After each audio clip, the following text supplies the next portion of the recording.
अस्सलामुअलैकुम दोस्तों, जब से हमारी कायनात बनी है तब से ही इस कायनात में बहुत सारे राज छुपे हुए हैं। इन राजों में से कुछ राजों को तो साइंसदानों ने हल कर लिया है, लेकिन ज़्यादातर ऐसे राज हैं जिनका हल करना अभी बाकी है। इस वीडियो में हम आप लोगों को कायनात में डिस्कवर होने वाली ऐसी अजीबोगरीब चीज़ों के बारे में बताएंगे जिनके बारे में आज तक ये कंफर्म नहीं हो सका कि आखिर वो चीज़ें हकीकत में क्या हैं। लेकिन उससे पहले हमारे चैनल को सब्सक्राइब कर दीजिए, बेल आइकन को प्रेस कर दीजिए ताकि हमारी हर आने वाली वीडियो आप लोगों तक आसानी से पहुंचती रहे। नंबर 1 पर है डार्क मैटर। नाजरीन, साइंसदानों के अंदाजे के मुताबिक हमारी इस दुनिया में जितनी भी जानदार और बेजान चीज़ें मौजूद हैं, सारी की सारी इलेक्ट्रॉन्स, प्रोटॉन्स और न्यूट्रॉन्स से मिलकर बनी हुई हैं। आज से 30 साल पहले तक साइंसदानों का यही ख्याल था कि इस कायनात में जितनी भी जानदार और बेजान चीज़ें, जितने भी सितारे और सैयारे मौजूद हैं, तमाम के तमाम इलेक्ट्रॉन्स, प्रोटॉन्स और न्यूट्रॉन्स से मिलकर बने हुए हैं। लेकिन चंद साल पहले साइंसदानों ने ये इंकिशाफ किया कि हमारी कायनात का सिर्फ 5% हिस्सा इलेक्ट्रॉन्स, प्रोटॉन्स और न्यूट्रॉन्स से मिलकर बना हुआ है, जो कि हमें नज़र आता है, जबकि कायनात का बकिया 95% हिस्सा किसी अजीबोगरीब मैटर से मिलकर बना हुआ है और ये हमें बिल्कुल भी नज़र नहीं आता। कायनात के इस बकिया 95% हिस्से को डार्क मैटर का नाम दिया जाता है। डार्क मैटर दरअसल कायनात में मौजूद ऐसा अजीबोगरीब मैस है जिसे आज तक साइंसदान भी नहीं देख पाए। लेकिन यहाँ पर सवाल ये है कि आखिर ये डार्क मैटर बना हुआ किस चीज़ का है? क्या ये डार्क मैटर रॉक्स से मिलकर बना हुआ है या किसी अजीबोगरीब मैटर से मिलकर बना हुआ है? इन बातों का अभी तक कोई भी पता नहीं चलाया जा सका। नंबर 2 पर है सुपर मैसिव ब्लैक होल। नाज़रीन, साइंसदानों के अंदाजे के मुताबिक हमारी इस कायनात में 2 खरब से ज़्यादा गैलेक्सीज मौजूद हैं और हर गैलेक्सी के सेंटर में एक सुपर मैसिव ब्लैक होल मौजूद है जिसका साइज़ हमारे सूरज के साइज़ से 50 अरब गुना ज़्यादा है। हमारी गैलेक्सी के सेंटर में भी एक सुपर मैसिव ब्लैक होल मौजूद है जिसे सजिटेरियस ए का नाम दिया गया है। इस ब्लैक होल का साइज़ इतना ज़्यादा है कि अगर लाखों सूरज भी इकट्ठे कर लिए जाएं तो इस ब्लैक होल के सामने एक ज़र्रे की तरह नज़र आएंगे। नाज़रीन, इंटरस्टेलर ब्लैक होल्स छोटे साइज़ के ब्लैक होल्स होते हैं और ऐसे ब्लैक होल्स तब बनते हैं जब किसी भी सितारे की कोर सुपरनोवा से फट जाती है। लेकिन यहाँ पर सवाल ये है कि आखिर हर गैलेक्सी के सेंटर में इतने बड़े बड़े सुपर मैसिव ब्लैक होल्स कैसे बन गए? इसका फ़िलहाल तो कोई पता नहीं चलाया जा सका, लेकिन साइंसदानों ने इसके मुतालिक कई थ्योरीज पेश की हैं। एक मोस्ट पॉपुलर थ्योरी के मुताबिक जब 2 इंटरस्टेलर ब्लैक होल्स आपस में मिलते हैं तो एक सुपर मैसिव ब्लैक होल बन जाता है, जबकि कुछ साइंसदानों का कहना है कि ये सुपर मैसिव ब्लैक होल्स कायनात बनने के साथ ही बन गए थे।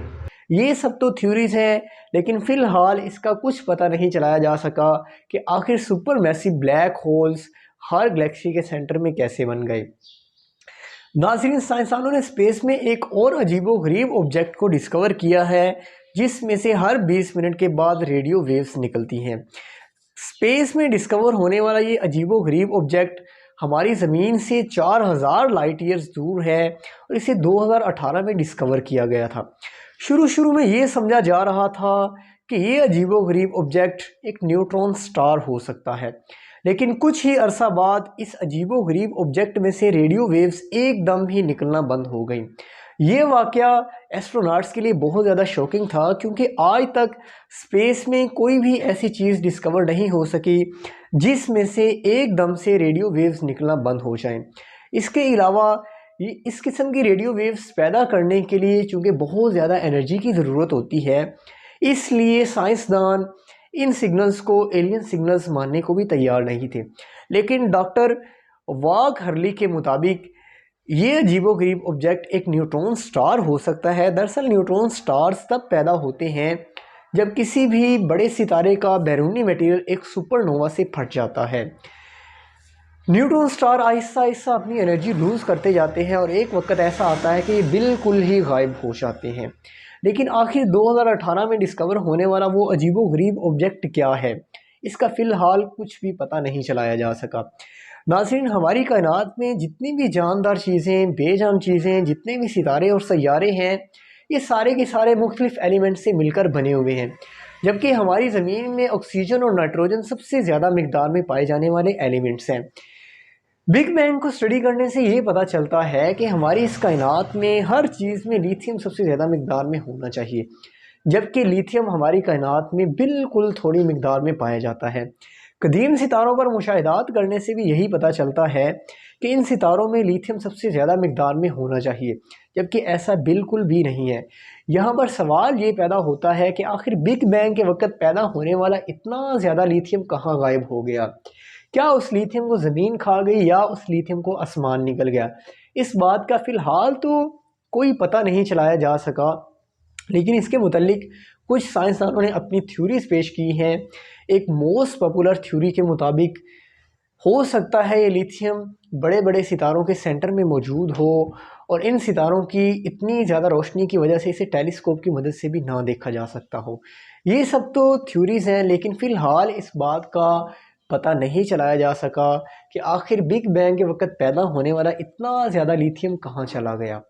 नाज़रीन, 1990 में कुछ साइंसदानों ने ये नोट किया कि हमारी कायनात एक पुरअसरार क़ुव्वत की वजह से बड़ी तेज़ी से फैलती जा रही है। इस पुरअसरार क़ुव्वत को डार्क एनर्जी का नाम दिया गया। दरअसल डार्क एनर्जी हमारी कायनात में मौजूद ऐसी पुरअसरार क़ुव्वत है जो कि कायनात में मौजूद तमाम चीज़ों को मुसलसल एक दूसरे से दूर लेके जा रही है। लेकिन फ़िलहाल ये पता नहीं चलाया जा सका कि आखिर ये डार्क एनर्जी हकीकत में क्या है। उम्मीद है आप लोग पहले की तरह हमारी इस वीडियो को भरपूर लाइक और शेयर करेंगे। हमारे चैनल को सब्सक्राइब करना ना भूलिए। मिलते हैं अगली वीडियो में, तब तक के लिए अल्लाह हाफिज़।